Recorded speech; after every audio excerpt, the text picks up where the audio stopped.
موضوع الدرس في إثبات التوحيد والرد على المشركين والمنافقين، سورة التغابن، تفسير ابن كثير. الحمد لله رب العالمين، والصلاة والسلام على أشرف الأنبياء وسيد المرسلين سيدنا محمد وعلى آله وأصحابه أجمعين. اللهم صل على سيدنا محمد وعلى آل سيدنا محمد كما صليت على إبراهيم وعلى آل إبراهيم في العالمين إنك حميد مجيد. أعوذ بالله من الشيطان الرجيم. بسم الله الرحمن الرحيم. يسبح لله ما في السماوات وما في الأرض، له الملك وله الحمد وهو على كل شيء قدير. هو الذي خلقكم فمنكم كافر ومنكم مؤمن، والله بما تعملون بصير. خلق السماوات والأرض بالحق وصوركم فأحسن صوركم وإليه المصير. يعلم ما في السماوات والأرض ويعلم ما تسرون وما تعلنون، والله عليم بذات الصدور. ألم يأتكم نبأ الذين كفروا من قبل فذاقوا وبال أمرهم ولهم عذاب أليم. ذلك بأنهم كانت تأتيهم رسلهم بالبينات فقالوا أبشر يهدوننا فكفروا وتولوا واستغنى الله والله غني حميد. سورۃ التغابن میں جو آخر مصبحات میں سے ہے، اس سورت کا سابقہ سورت سے جو ربط ہے، سابقہ سورت جو ہے وہ سورۃ المنافقون ہے،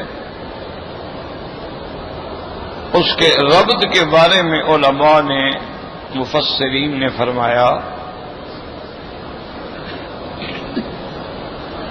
کہ منافقین کا یہ گمان تھا کہ لا تنفقوا علی من عند رسول اللہ حتی ينفضوا، کہ حضور صلی اللہ علیہ وسلم کے پاس جو صحابہ ہیں ان پہ تم خرچ نہ کرو، ان کی تم مدد نہ کیا کرو. جب تم ان کی مدد نہیں کرو گے وہ خود بخود پھٹ جائیں گے، بھاگ جائیں گے، چلے جائیں گے. ایک بات انہوں نے یہ کی تھی.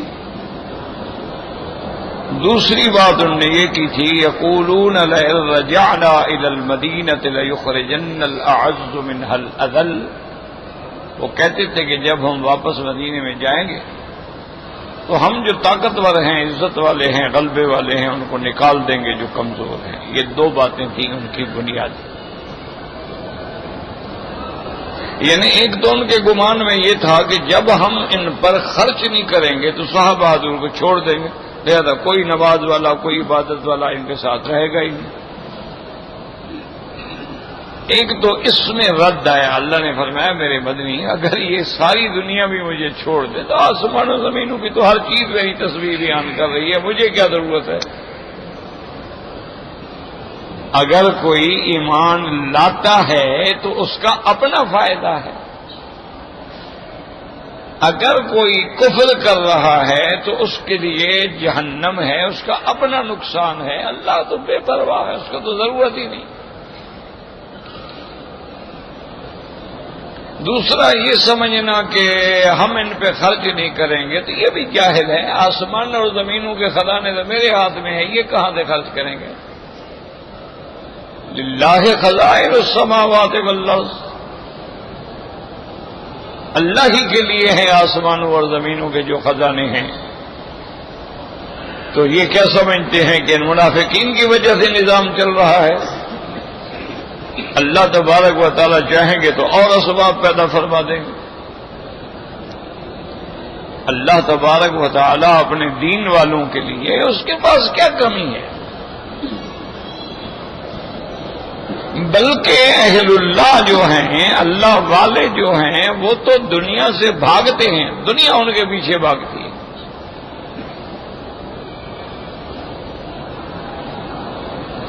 وہ تو دنیا سے نفرت کرتے ہیں،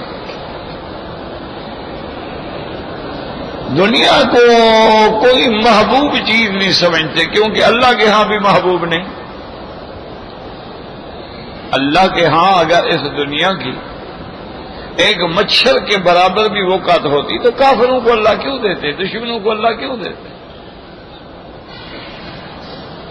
تو یہ خیال بھی ان کا غلط ہے کہ بھئی ہم خرچ نہیں کریں گے۔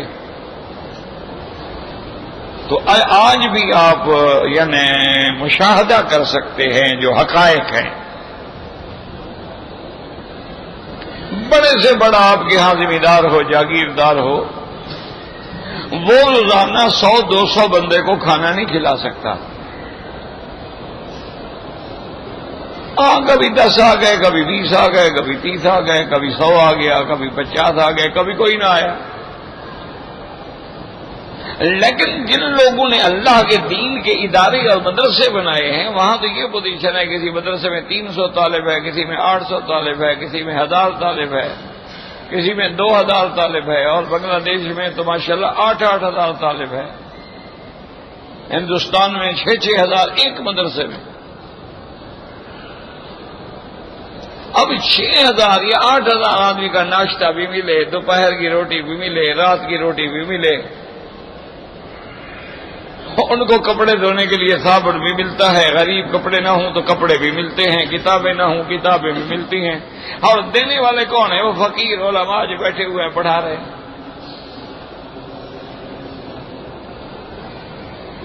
تو یہ آپ کے ہاتھ میں تو نہیں ہے، وہ تو اللہ کے پاس خزائن ہے۔ اللہ تبارک و تعالی جب دینا چاہتے ہیں تو اس کے اسباب خود پیدا فرما دیتے ہیں۔ ہمارے ایک ملنے والے ہیں، انہوں نے ماشاءاللہ بہت اچھا مدرسہ بنایا ہوا ہے، بڑا کام کر رہے ہیں، بڑی خدمت کر رہے ہیں۔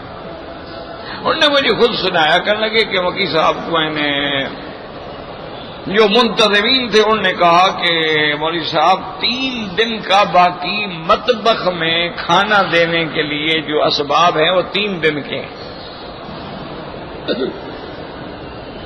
مہینہ ختم ہو رہا ہے، راشن ختم ہو گیا ہے، مدرسین کی تنخواہوں کا 1 پیسہ نہیں ہے۔ تو اب مہربانی کریں، کوشش کریں کسی اور ادارے سے اور مدرسے سے ادھار لیں۔ کہتے ہیں میں نے کہا بھئی اللہ کے آگے دعا کرو، رات تہجد کے وقت جو بڑے طالب ہیں نا، سب 2 رکعت نماز پڑھ کے اللہ سے مانگو۔ فرماتے ہیں کہ دوسرے دن میں دفتر میں بیٹھا ہوا تھا کہ ایک آدمی آیا، بڑا اچھے کپڑے شپڑے اور سوٹڈ بوٹڈ آدمی، سوٹ شوٹ پہنے ہوا۔ السلام علیکم علیہ، وعلیکم السلام، آپ مدرسے کے محتمم ہیں؟ میں نے کہا جی میں ہوں۔ کہا جی میری گاڑی پنچر ہو گئی ہے، آپ کے مدرسے کے دروازے کے باہر سڑک پہ میں نے کھڑی کر دی ہے، مجھے پنچر لگانا آتا نہیں اور یہاں اور کوئی جگہ نہیں ہے، تو آپ میری مدد کر سکتے ہیں؟ میں نے کہا بیٹھ جائیں آپ، کوئی ویسا مسئلہ نہیں، ہم نے اپنے مدرسے کے ڈرائیور کو بلایا، کبھی ان کی گاڑی کا ٹائر کھولو اور اپنی گاڑی پہ رکھو اور پنچر لگوا کے لے آؤ. اتنی دیر میں ہم نے پوچھا کہ بھائی آپ ناشتہ کریں گے, صبح کا وقت ہے. تو نے کہا جی ٹھیک ہے, اگر کچھ ہے لنگر میں تو کھلا دیں. اور ساتھ کہنے لگا کہ مولوی صاحب جب تک آپ ناشتہ منگا دیں میں ذرا مدرسے کو دیکھا ہوں. انہوں نے کہا ٹھیک ہے. میں نے ایک مدرسہ ساتھ دے دیا, وہ سارا مدرسہ پھرتا رہا, مسجد پھرتا رہا, کلاس روم دیکھتا رہا, طلبا کے ہاسٹل دیکھتا رہا, اس سے طلبا کی تعداد پوچھی, قواعد پوچھے, معلومات کرتا رہا. واپس آیا, ناشتہ کیا, چائے پی. اتنی دیر میں وہ ڈرائیور آیا, اس نے کہا جی گاڑی آپ کی, ٹھیک ہے یہ آپ کی چابی.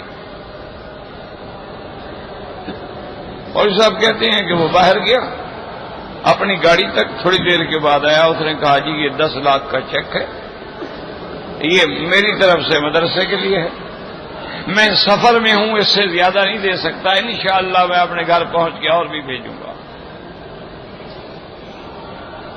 ہم وہ فرماتے ہیں, میں نے کہا دیکھو اس کی گاڑی یہی پنچر ہونی تھی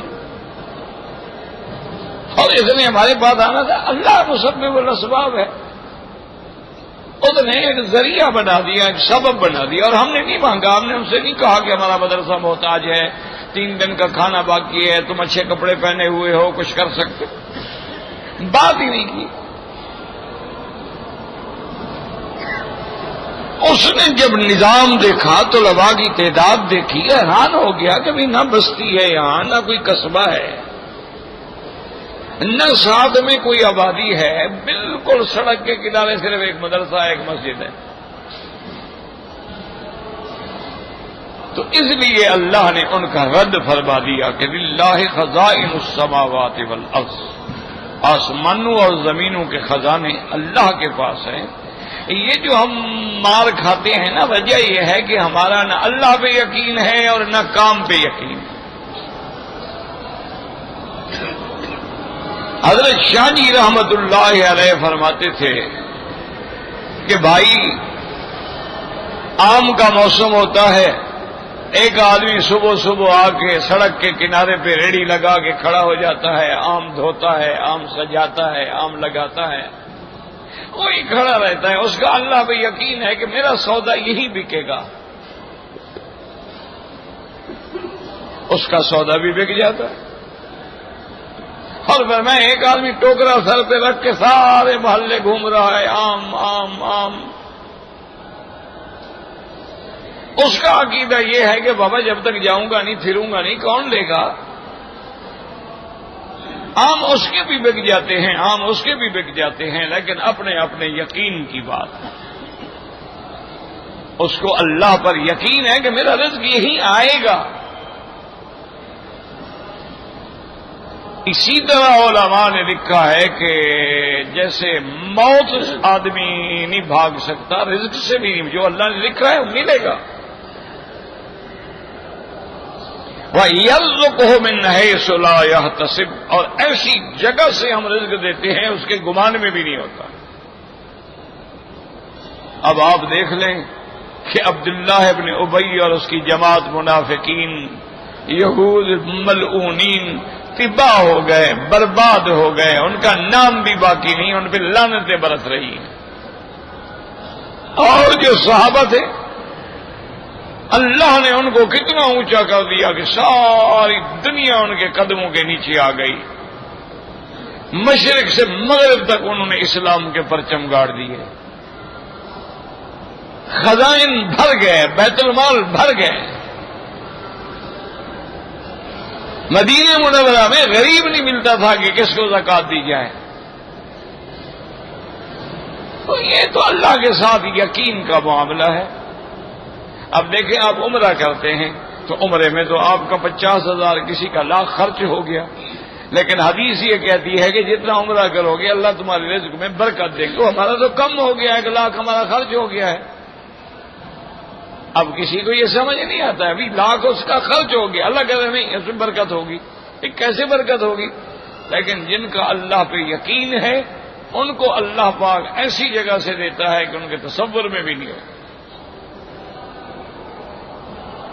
اس کے خواب و خیال میں بھی نہیں ہوتا کہ یہاں سے مجھے رزق ملے گا. لیکن اللہ اس کو دیتا. تو ایک ان کا رد ہے. دوسرا ان کا رد آیا کہ تم یہ نخل کر رہے ہو اور ناز کر رہے ہو کہ ہم انصار اور ہم اوس اور ہم خزرج اور ہمارے قبائل، یہ تو کچھ بھی نہیں ہے. جعلناکم شعوبا وقبائل لتعارفوا، ہم نے تو یہ قبائل ایسے بنائے تاکہ لوگ پہچان سکیں بھی یہ کون ہے، بھی یہ قریشی ہے، یہ کون ہے جی ہاشمی ہیں، یہ کون ہے جی بنو کلیب ہیں، یہ کون ہے جی بنو وائل ہیں، یہ کون ہے جی یہ فلاں قوم کے، تاکہ تمہیں ڈھونڈنے میں ملنے میں آسانی ہو. ورنہ اللہ کے تو سب بندے ہیں، اللہ کے ہاں تو سب بندے ہیں. اس کی ایک آسان مثال سمجھ لو کہ اگر تمہاری بستی میں رمضان المبارک کا مہینہ آ جائے، وہاں بڑے بڑے خان ہیں، چودھری ہیں، وڈیرے ہیں، لیکن حافظ قرآن کوئی نہیں. وہ ایک میراثی کا بیٹا ہو جو حافظ ہو، تو تراویح کون پڑھائے گا؟ امام کون بنے گا؟ نائی کا بیٹا ہے لیکن حافظ قرآن ہے. ایک غریب ہاری کا بیٹا ہے لیکن وہ حافظ قرآن ہے. ایک پاولی کا بیٹا ہے، ایک موچی کا بیٹا ہے لیکن وہ عالم ہے. دنیا اس کے پیچھے بھاگ رہی ہے، اس کے جوتے اٹھا رہی ہے، اس کو چوم رہی ہے، اس کو ہاتھ ملانے میں بھی سعادت سمجھتی ہے. اور ایک بڑے سے بڑا آدمی ہو، ڈر کے مارے تو اس کو سلام کر لیں گے، جائے گا کہیں گے یہ خبیث فرعون پتہ نہیں کب مرے گا.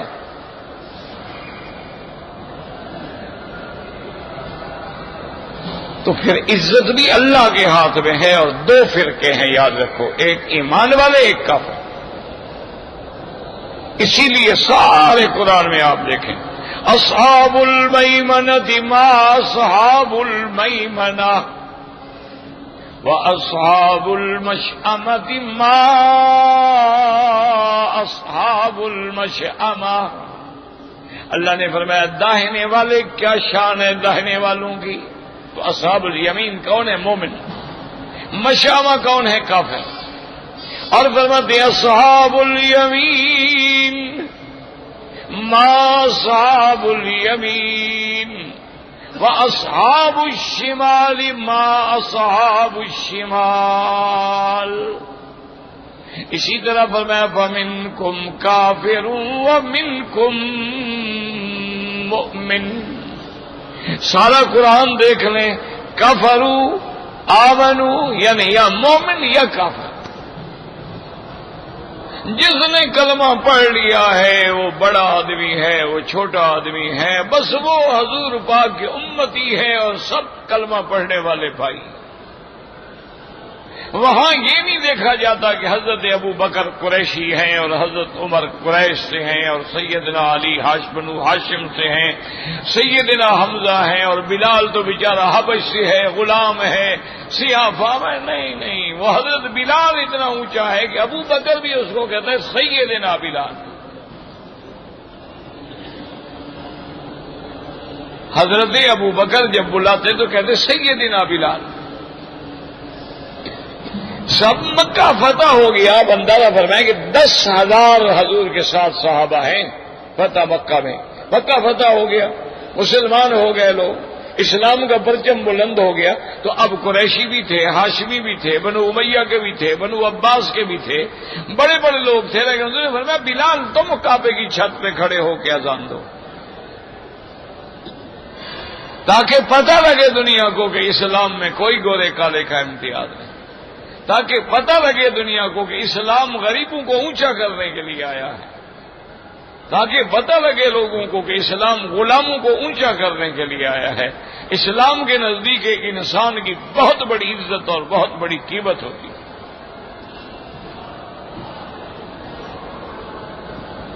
اسی طرح صحیح واقعات ہیں، روایات میں ہیں، آثار میں ہیں، تاریخ میں ہیں. ایک لڑکی حضور صلی اللہ علیہ وسلم کے سامنے گرفتار ہوئی. پوچھا گیا کون ہے؟ انہوں نے کہا جی حاتم تائی کی بیٹی ہے اور عدی ابن حاتم کی بہن ہے.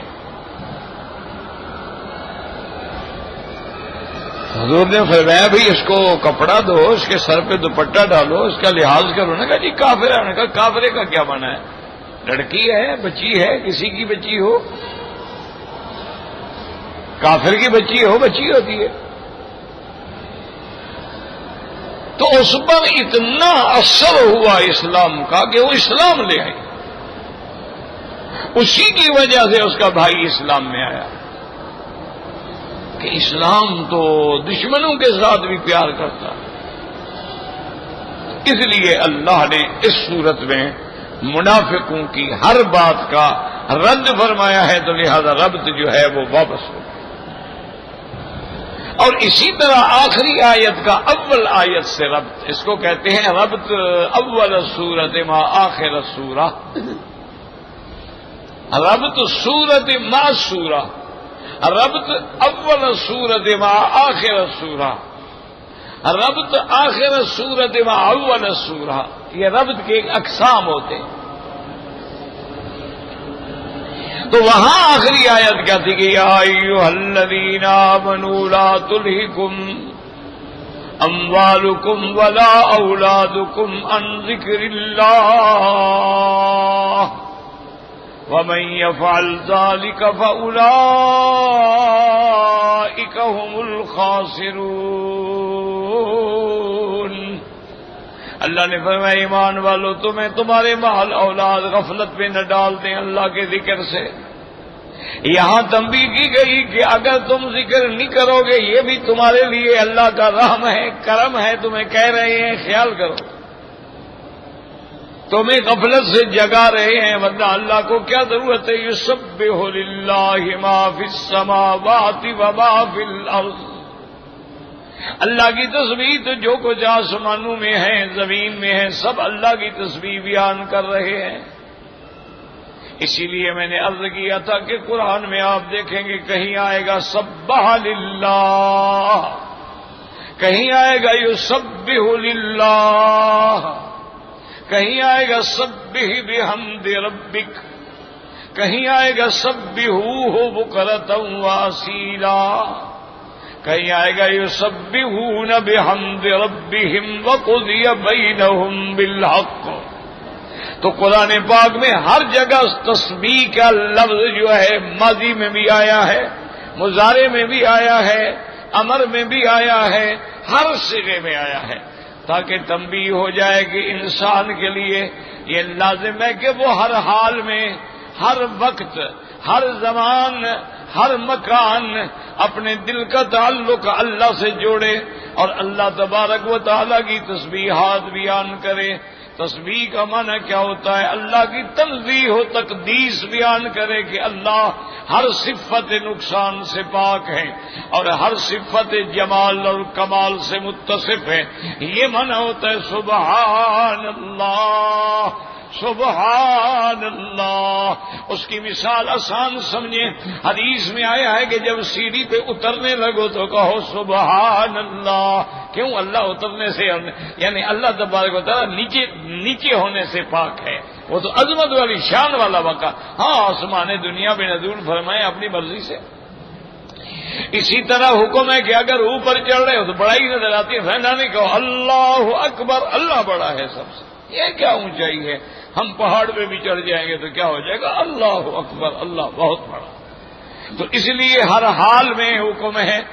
کھانا کھا رہے ہیں، پانی پی رہے ہیں، بسم اللہ الرحمن الرحیم، سب سے پہلے اللہ کا ذکر کریں.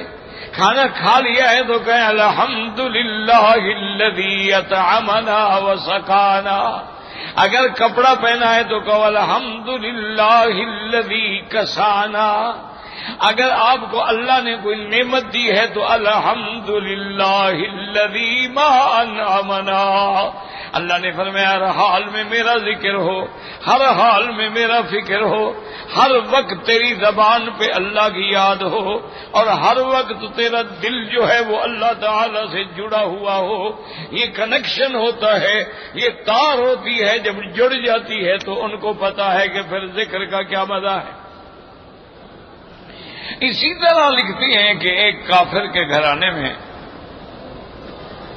ایک لڑکی جو تھی وہ مسلمان ہو گئی. یہ اللہ کے ہاتھ میں ہے نا. میں اگلے دن اخبار میں، کل کے اخبار میں پڑھ رہا تھا کہ انڈیا میں جو مسلمانوں کا سب سے بڑا دشمن ہے نا، جو یوں سمجھیں کہ اسلام کا بھی دشمن، مسلمانوں کا بھی دشمن، مسجدوں کا بھی دشمن، اور بابری مسجد کے شہید کرنے میں جس کا سب سے بڑا کردار ہے، اس کی لڑکی نے مسلمان ہو کے مسلمان سے شادی کر لی، اب وہ خود بھی کھڑا ہوا ہے شادی میں۔ آپ اندازہ کریں کیا گزری ہوگی اس پہ۔ جن کو میں ملیچ سمجھتا تھا، اچھوت سمجھتا تھا، جن کو میں شودر سمجھتا تھا، جن کو ہاتھ ملانا تو بڑی بات ہے، مسلمان برتن کو ہاتھ لگائے، یہ بھی ہندو اتنا متاثر ہے برتن بھی توڑ دیتا ہے۔ اسی لیے وہ کسی نہ جانتے ہو نا جی تو روٹی پہ سالن رکھ کے کھا لے گا، برتن استعمال نہیں کرے گا، کسی پتے پہ رکھ کے کھا لے گا، برتن استعمال نہیں کرے گا، پتہ نہیں اس کو مسلمان نے ہاتھ نہ لگایا ہو۔ لیکن جب اللہ نے چاہا تو انقلاب آ گیا۔ تو یہ کوئی تصور کر سکتا ہے کہ باپ ابو سفیان ہو جو مکے سے لشکر لے کے حضور کو زخمی کرے اور بیٹی محمد مصطفیٰ کی بیوی ہو؟ یہ کوئی سوچ سکتا ہے؟ کوئی تصور ہو سکتا ہے؟ تو اس لیے اللہ نے فرمایا کہ میری حقیقی تسبیح بیان کر۔ اب تسبیح کا کیا معنی ہے؟ بعض علماء نے فرمایا کل قد علم صلاته وتسبیحہ وان من شیء الا یسبح بحمده ولکن لا تفقهون تسبیحهم۔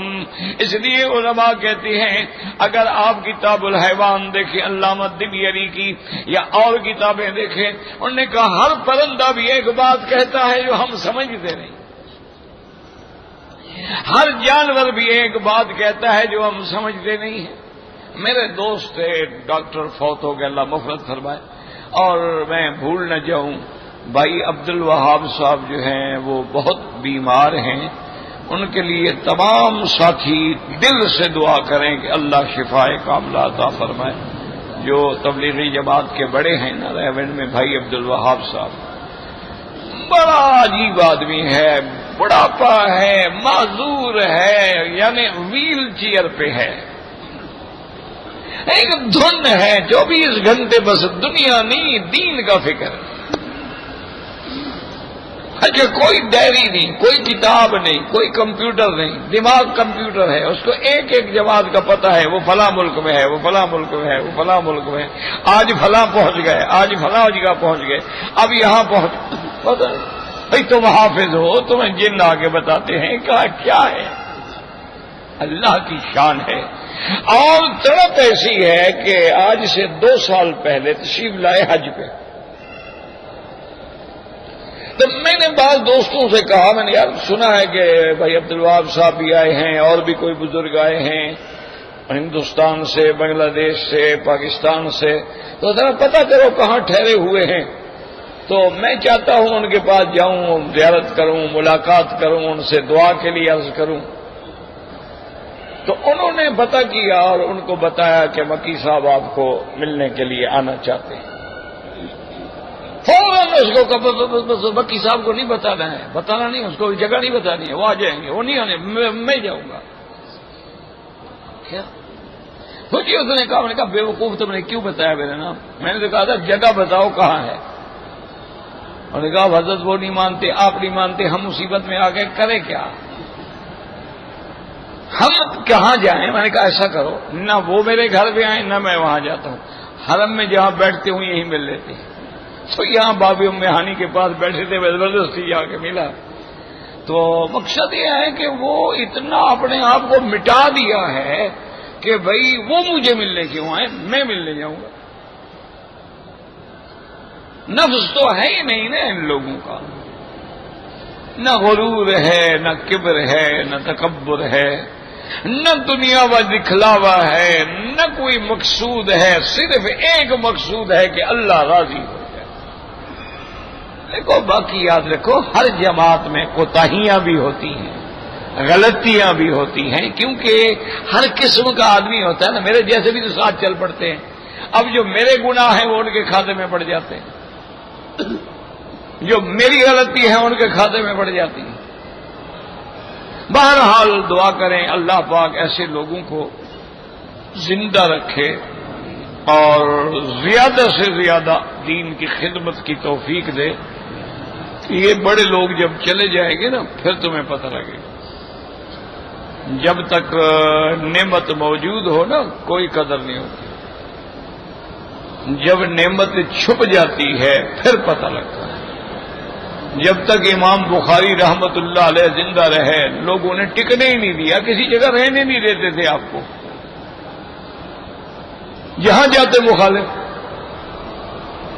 فوت ہو گئے آج پوری دنیا میں مجھے بتائیں کہاں کوئی دین کا مدرسہ ہے جہاں امام بخاری کی بخاری شریف نہیں پڑھائی جاتی. یعنی ایک دن میں کتنے طالب العلم ہیں جو اس کتاب کو پڑھتے ہوں گے, کروڑوں کے حساب سے, اور ان سب کا ثواب کس کو جا رہا ہے؟ یعنی زندگی میں آپ دیکھ لیں امام ابو حنیفہ رحمۃ اللہ زندگی میں کیا ہے, جیل میں گئے.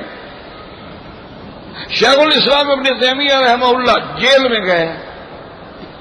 امام احمد ابن حنبل رحمۃ اللہ علیہ پر کوڑے برسائے گئے. لیکن آج انہی کا نام زندہ ہے یا کوڑے مارنے والوں کا نام زندہ ہے؟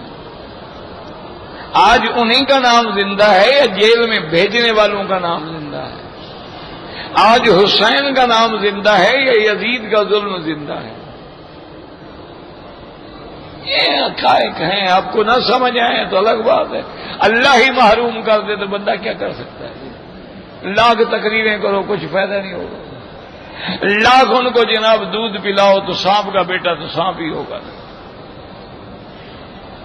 لیکن یہ حقیقت ہے الحمدللہ کہ جب یہ لوگ ہوتے ہیں نا آپ کو پتہ نہیں ہوتا.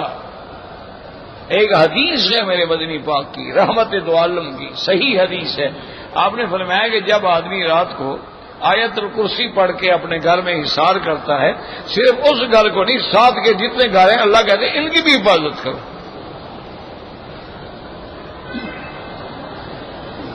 تو جب تک یہ لوگ بیٹھے ہوتے ہیں نا تو اللہ تعالی کی عنایات ہوتی ہیں, رحمتیں ہوتی ہیں, برسات ہوتی ہے, سمجھ نہیں آتا بندے کو.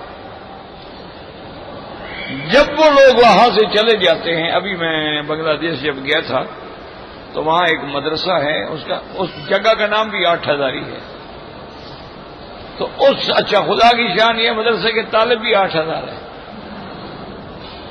اچھا طلباء ایک مسجد میں جمعہ نہیں پڑھ سکتے, وہاں 2 مسجدیں بنائی گئی ہیں مدرسے کے اندر تاکہ جمعہ میں کہاں پورے 8000 آدمی کہاں آئے. اور جو ان کے محتمم ہیں حضرت شیخ احمد مدد اللہ العالی, میرے خیال میں 80 سے اوپر عمر ہوگی. میرا جو اندازہ ہے وہ یہ ہے کہ 80 سے اوپر عمر ہوگی, 85 یا 90 کے قریب ہوں گے. حضرت حسین احمد مدنی رحمت اللہ علیہ کے شاگرد. اتنے بڑھاپے کے باوجود رات کو 2 بجے تک جلسے میں بیٹھے. 2 بجے جلسہ ختم ہوا, میرے ساتھ آگے 2 نوالے کھانا کھایا. صبح کی نماز کے بعد پہلے مسجد میں ہم سے پہلے پہنچے ہوئے. پتہ نہیں وہ آرام کس وقت کرتے ہیں, ہمیں تو سمجھ نہیں آتا. سوتے بھی ہیں یا نہیں سوتے ہیں, کیا کرتے ہیں وہ. اچھا ایک مدرسے میں جا رہے ہیں, سب کا پتہ کر رہے ہیں, سب کا احوال پوچھ رہے ہیں, پھر اپنے سبق بھی پورے پڑھا رہے ہیں, اس میں کوئی کمی نہیں. یہ چیزیں سمجھ سے بالا تر ہیں, بس ان پر کو اللہ کی رحمت ہو. حضرت تھانوی رحمت اللہ نے 800 کتاب لکھی ہے. آپ 800 کتاب پڑھ ہی نہیں سکتے. انہوں نے لکھی ہے جو چھپ گئی ہے. کوئی فن نہیں جس میں کتاب نہیں لکھی. اللہ اکبر, اللہ کروڑوں رحمتیں فرمائے. بڑے بڑے علماء گزرے ہیں جیسے حضرت شاہ ولی اللہ دیکھ لیں, حضرت شاہ عبد الغنی دیکھیں, حضرت شاہ عبد العزیز دیکھیں, حضرت نذیر حسین دہلوی دیکھیں. یہ بڑے لوگ تھے اپنے زمانے میں. یہ اللہ کی طرف سے اللہ کی نشانیاں تھیں دنیا میں, چلتی پھر رہی تھی, بس کام ہو رہے ہوتے. حضرت مدنی رحمت اللہ علیہ 3 دن بھی نہیں سوتے تھے. 3 دن 3 راتیں نہ نیند ہے، سفر ہے، جلسہ ہے، سفر ہے، جلسہ ہے۔ مدرسے میں آئے، رات کو 12 بجے مدرسے میں پہنچے، گھنٹی کھٹک گئی ہوئی، حضرت آ گئے ہیں تو بخاری پڑھنے والے طلبا اکٹھے ہو جائیں۔ 3 دن کا جاگا ہوا آدمی، 3 دن 3 راتوں کا جاگا ہوا۔ جب طلبا آ گئے تو کہا حضرات اگر اجازت ہو تو آدھے گھنٹے کے لیے سو جاؤں؟ تو انہوں نے کہا جی ہاں، وہیں سو گئے مسجد میں، وہیں پرچی پہ، اور ٹھیک آدھے گھنٹے کے بعد اٹھ بیٹھے، جا کے وضو کیا، تیار ہوئے، پھر رات کو سبق پڑھا رہے۔ وہ جو 3 دن کا ناغہ کیا تھا وہ تہجد تک بیٹھ کے 3 دن کا سبق پڑھا دیا۔ خود کا یہ پتہ نہیں کیا ان لوگ تھے۔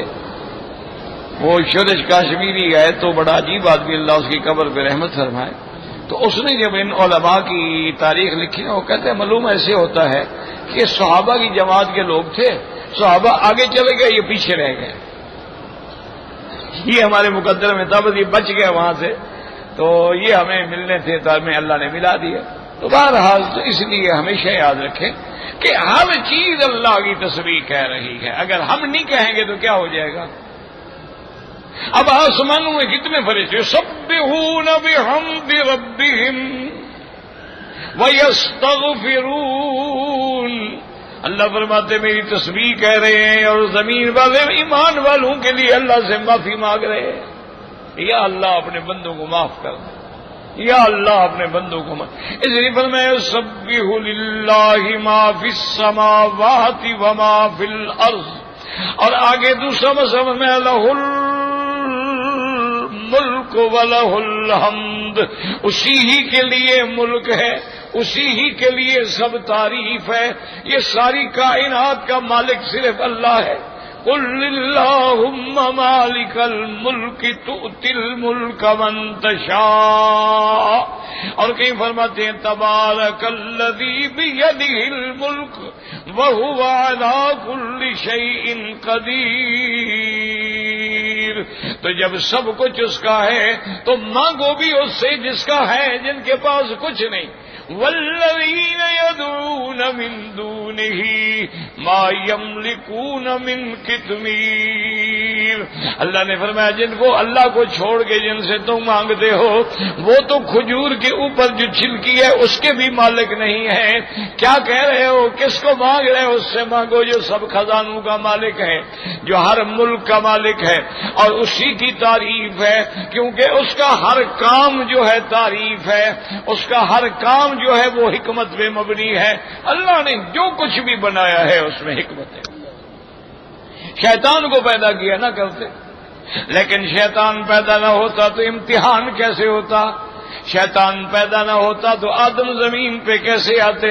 شیطان پیدا نہ ہوتا تو تیرے ایمان کا اور تیری دیانت کا، تیری نمازوں کا، تیری عبادت کا، تیرے حلال حرام کا کیسا امتحان ہوتا؟ ہر چیز میں حکمت ہے کہ اللہ نے اس دنیا کو دار الامتحان بنایا ہے۔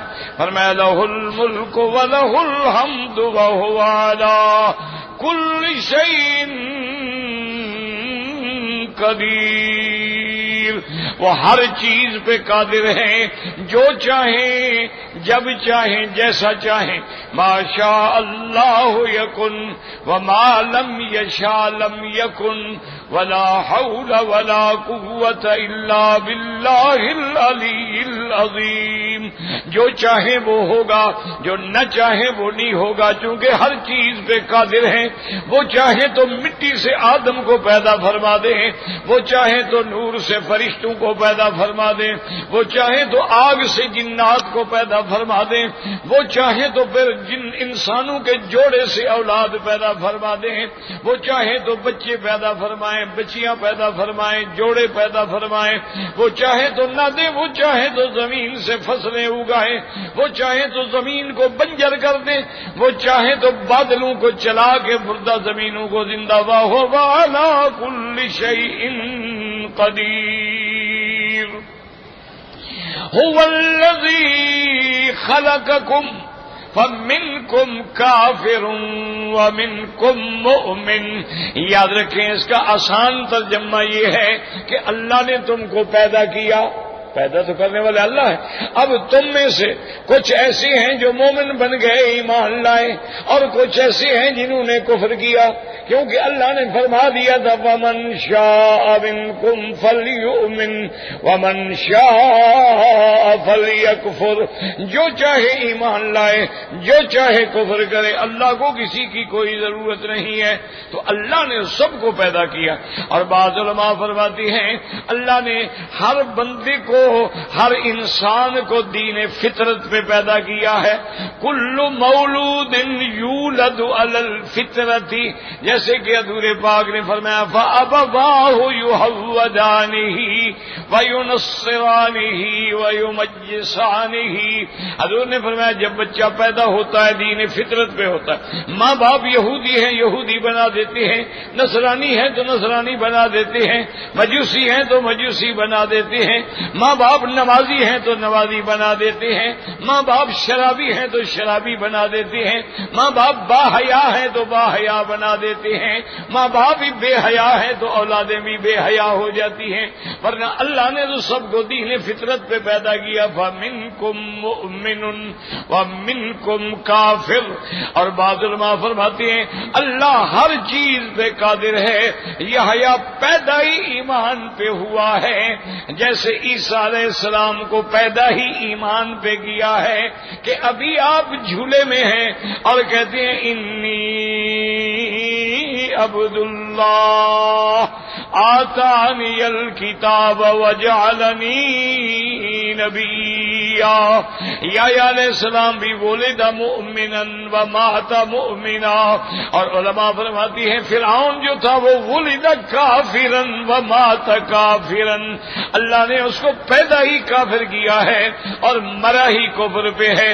اب باقی اعتراض کوئی کرے کہ اس کو مومن کیوں بنایا, اس کو کافر کیوں بنایا, تو اس نے پہلے فرما دیا تھا ملک بھی میرا ہے, ملک بھی میرا ہے, ہر چیز پہ بھی میں قادر ہوں. جب میرا ملک ہے تو تم اعتراض کرنے والے کون ہو؟ جیسے کوئی آدمی گھر میں نوکر رکھتا ہے, کسی کو ڈرائیور بناتا ہے, کسی کو باورچی بناتا ہے, کسی کو مالی بناتا ہے, کسی کو گیٹ کیپر بناتا ہے, کسی کو بیرا بناتا ہے, کسی کو صفائی کے لیے رکھتا ہے.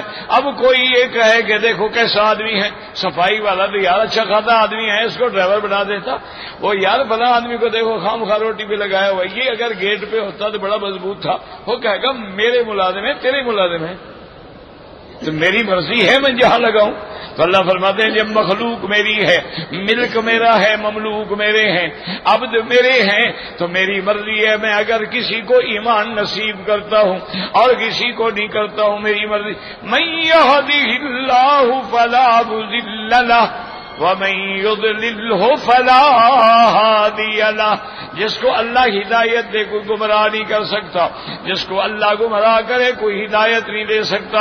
میں چاہوں تو ابو جہل کے گھر میں اکرمہ پیدا ہو جائے, میں چاہوں تو ولید کے گھر میں خالد پیدا ہو جائے, اور میں چاہوں تو نوح علیہ السلام کا بیٹا کافر ہو جائے, اور میں چاہوں تو بی بی آسیہ جو ہے فرعون کی بیوی جنت کی سردار بن جائے, اور میں چاہوں تو لوط اور نوح علیہ السلام کی بیویاں کافر ہو جائیں. اللہ کی مرضی ہے, ملک اسی کا ہے, جو چاہے اپنے ملک میں کرے. اعتراض کرنے والے کو کیا حق ہے بھائی؟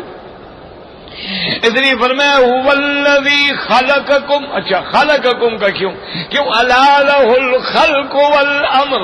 جب مخلوق اسی کی ہے تو حکم بھی اسی کا. اور بعض علماء فرماتی ہیں اس کا معنی یہ ہے هو الذی خلقکم, اس نے تم کو اوجاد, جس نے تم کو پیدا کیا. تو جس نے پیدا کیا وہ جانتا ہے یہ ایمان کے قابل ہے یا کفر کے قابل ہے. بنانے والا جانتا ہے. جو آدمی چیز بناتا ہے اس کو پتا ہے نا کہ بھی میں نے یہ گاڑی بنائی ہے, یہ 200 میل دوڑے گی یا 150 میل دوڑے گی یا 50 میل دوڑے گی, تو بنانے والے کو پتا ہوتا ہے. تو جب اللہ فرماتی ہے پیدا میں نے کیا, اب اگر میں نے کسی کو ایمان دیا, میں نے کسی کو کفر دیا ہے, تو میں جانتا ہوں نا کہ کون ایمان کے قابل ہے اور کون کفر کا مستحق ہے, کون جنت کا حقدار ہے اور کون جہنم کا سزاوار ہے. اسی فرمایا هو الذی خلقکم فمنکم کافر ومنکم مؤمن. اور ایسے فرمایا کہ میں نے ایسے نہیں بنا دیا, واللہ بما تعملون بصیر. بصیر، اللہ تم جو بھی عمل کرتے ہو وہ دیکھنے والے ہیں، جاننے والے ہیں، جب سب کچھ جانتے ہیں تو ان کا فیصلہ حق ہوگا۔ اللہم ثبتنا علی الایمان، اللہم ارزقنا حسن الختام، اللہم اشفنا واشف مرضانا ومرضى من اوصانا واستوصانا ومرضى جميع المسلمین والمسلمات۔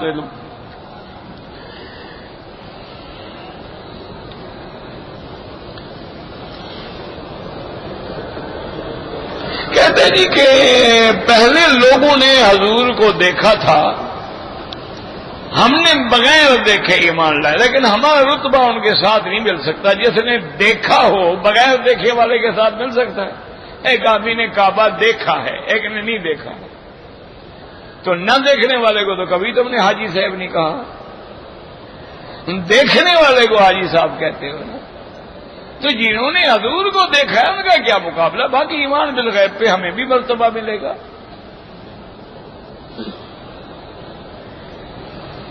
لیکن ہم صحابی نہیں ہو سکتے، آپ متقی ہو سکتے ہیں، صدیق ہو سکتے ہیں، شہید ہو سکتے ہیں، عابد ہو سکتے ہیں، زاہد ہو سکتے ہیں، ولی ہو سکتے ہیں، صحابی نہیں ہو سکتے۔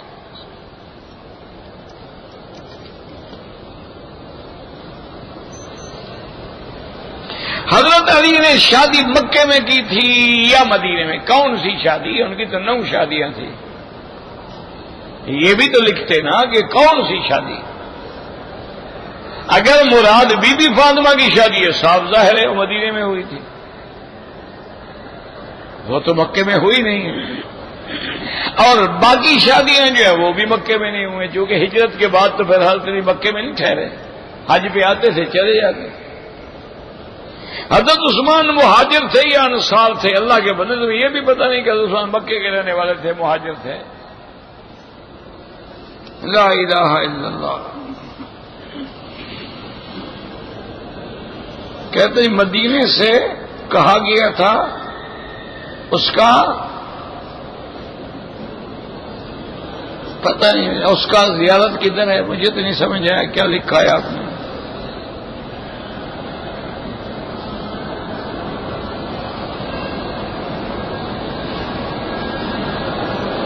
کہتے جی کہ ہمارے ساتھ کچھ لوگ ہیں جو نماز نہیں پڑھتے، آپ ان کو نماز کے لیے کہتے رہیں، ان کو آپ تبلیغ نہ چھوڑیں، وہ برائی نہیں چھوڑتے، تم اچھائی کیوں چھوڑتے ہو؟ لگے رہو لگے رہو لگے رہو۔ اگر پھر بھی نہیں مانتے نا تو یہاں ماشاءاللہ امر بالمعروف کا باقاعدہ ادارہ ہے، جو گاڑیوں میں پھرتے ہیں الصلاۃ الصلاۃ نماز نماز کہہ رہے تھے، ان کو ذرا شکل دکھا دیں ان کی، انشاءاللہ دوسرے دن صف اول میں بیٹھے ہوں گے۔ آپ کو نام بتانے کی بھی ضرورت ہے، صرف بتا دیں کہ حضرت یہ سوتے رہتے ہیں، نماز نہیں پڑھتے، ہم تھک گئے ہیں کہہ کہہ کے، انشاءاللہ جناب تم سے بھی پہلے اٹھ کے تہجد پڑھ رہے ہوں گے، فکر نہ کریں۔ یہاں تو اسلام کی حکومت ہے، یہاں کوئی کفر کی حکومت تھوڑی ہے، یہاں کوئی لاڈ نکالے کا قانون ہے، یہاں تو اللہ رسول کا قانون ہے۔ اسی لیے اور ان کے نزدیک تو نماز نہ پڑھنے والا کافر ہے۔ امام احمد ابن حنبل رحمۃ اللہ علیہ کے نزدیک تارک الصلاۃ جو ہے عمدن نماز نہ پڑھے وہ کافر ہے۔ تو ان کو بتا دیں تو یہ تو چمڑی ادھیڑ دے، یا انشاءاللہ پھر گھر بھیج دیں گے جہاں کے ہیں کہ بھئی وہاں جا کے نیند پوری کرو، یہاں نہیں سونے دیتے۔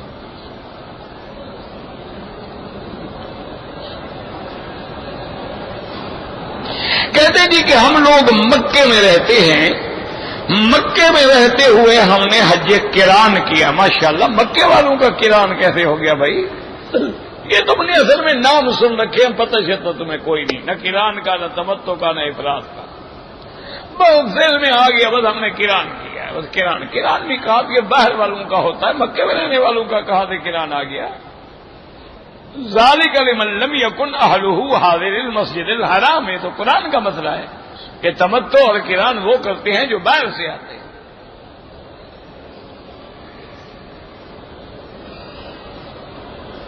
کہتے جی کہ اگر کسی نے اپنی شرمگاہ کو ہاتھ لگایا تو وضو ٹوٹ جاتا ہے، احناف کے نزدیک تو نہیں ٹوٹتا ہے، لیکن شفاف رحمہم اللہ کے نزدیک ٹوٹ جاتا ہے، تو اس لیے احتیاط کریں۔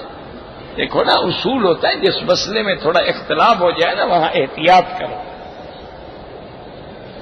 مجھے یاد ہے ایک مولوی رحمت اللہ صاحب مہاجر ہوتے تھے، اللہ مغفرت فرمائے، تو وہ پتہ نہیں ہم چھوٹے تھے، وہ شافعی تھے یا اہل حدیث تھے، تو وہ والد صاحب پگڑی باندھتے تھے. مجھے تو پگڑی باندھنا آتا نہیں، میں نے کئی دفعہ سیکھا ہے، مجھے آتا ہی نہیں.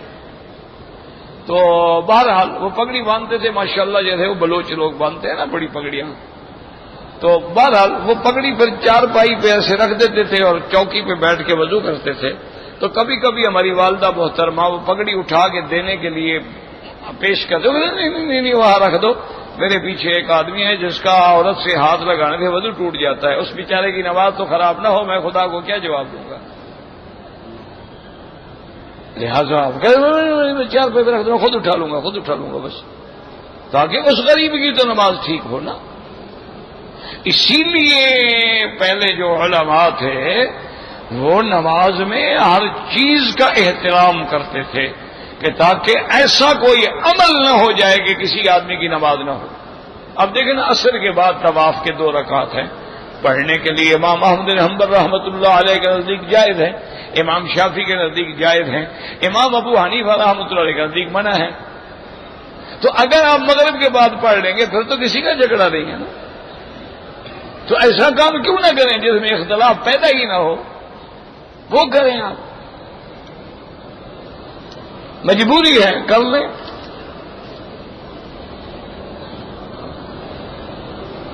کہتے جی کہ گھر میں اگر گھر میں مسجد نبوی یا بیت اللہ کی تصویر لگا دیں کوئی حرج نہیں، لیکن نماز میں آگے نہ ہوں،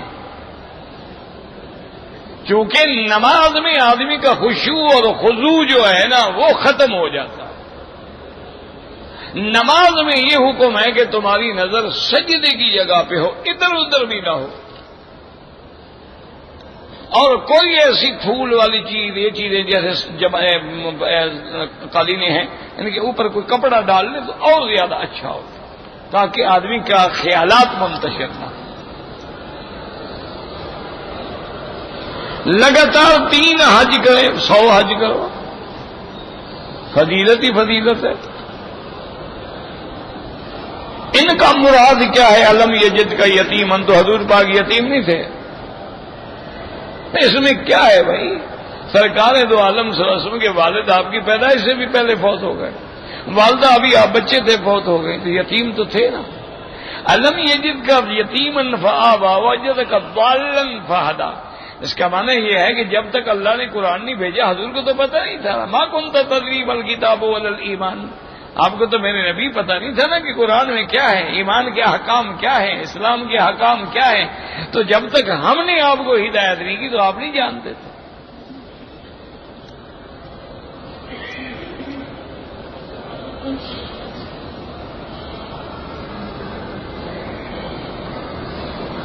کہتے ہیں جی کہ میں نماز بھی پڑھتا ہوں، ذکر بھی کرتا ہوں، لیکن اپنے نفس پہ قابو نہیں رکھ سکتا. کیا مکے میں بھی شیطان ہے؟ جناب شیطان تمہارے ساتھ ہے کہ مکے میں کیا ہے؟ وہ تمہارا شیطان جو ہے جب جہاں تم جاؤ گے وہ ساتھ ہے تمہارے. مکے میں جاؤ گے تو ساتھ ہے، مدینے میں جاؤ گے تو ساتھ ہے. تو بہرحال اس کا علاج یہ ہے کہ دیکھو نا، مثلا ایک علماء نے ایک مثال دی اولیاء اللہ نے، یوں ہاتھ رگڑو، گرمی ہوگی کہ نہیں ہوگی؟ وہ کہتے ہیں اس طرح دل کو بھی رگڑو اللہ کے ذکر سے تو انشاءاللہ وہ بھی ٹھیک ہو جائے گا، سارے شیطان ویطان بھاگ جائیں گے اللہ کے ذکر سے. کیوں؟ یہ تو قرآن ہے، حدیث ہے کہ جب ذکر کرتے ہو شیطان بھاگ جاتا ہے. تمہارا نفس پہ قابو کیوں نہیں رہتا؟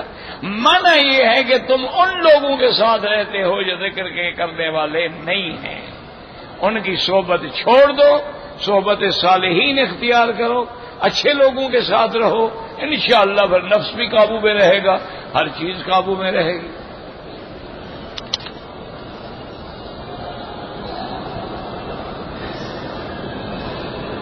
کہتے ہیں جی کہ میں نے ریاض سے عمرے کی نیت کی تھی اور احرام باندھا تھا، لیکن جدے آنے کے بعد وہ ڈر گیا کہ آگے جانے نہیں دیتے تو میں نے احرام کھول دیا. تو بہرحال آپ عمرہ بھی کریں گے اور دم بھی دیں گے. اس کو کہتے ہیں دم احصار. یہ تو قرآن کا مسئلہ ہے. فإن أُحْصِرْتُمْ جب تم کو روک دیا جائے فَمَسْتَيْسَرَ مِنَ الْهَدْيِ پھر جو اللہ تمہیں توفیق دے اس کے مطابق جو ہے ایک بکری ادا کرو. جب سرکار دو عالم رحمت دو عالم کو حدیبیہ میں کافروں نے روک دیا عمرے سے کہ جی آپ عمرہ نہیں کر سکتے. حضور نے بڑا سمجھایا لیکن بہرحال نے روک دیا تو حضور پاک نے جانور بھی ذبح کیے اور بال کٹوا کے جانور ذبح کر کے احرام کھول دیا. اگلے سال آ کے عمرۃ القضا اس کا نام بھی عمرۃ القضا ہو گیا کہ اگلے سال آ کے حضور نے وہ جو عمرہ نہیں فرمایا تھا وہ عمرہ بھی ادا کیا. تو اس لیے ہمیشہ یاد رکھیں کہ یہ ایسے نہیں ہوتا کہ نیت کر لو لبیک پڑھ لو چادریں باندھ لو اور پھر کھول دو. یہ بچوں کا کھیل تو نہیں. ہاں تم مجبور تھے کھل گیا کھلوا دیا گیا تو اب دم احصار ہے کہ آپ عمرہ بھی کریں گے اور ایک دم احصار بھی مکے میں دیں گے. دم کسی دوسری جگہ نہیں دی جاتی. یاد رکھو دم جو ہے ہدیم بالغ الکعبہ فلیبلغ الہدی محلہ اور اس کا محل جو ہے وہ حرم ہے کہ اللہ کے حرم میں ایک بکری بطور دم ذبح کر کے فقراء مکے کے رہنے والے جو غریب لوگ ہیں ان کو کھلا دیں. تو بہرحال اللہ آپ کو بھی اور ہمیں بھی صحیح طریقے سے دین پہ چلنے کی توفیق عطا فرمائے. ربنا تقبل منا انك انت السميع العليم وتب علينا انك انت التواب الرحيم. اللهم انا نسألك من الخير كله عاجله وآجله ما علمنا منه وما لم نعلم. اللهم انا نعوذ بك من الشر كله عاجله وآجله ما علمنا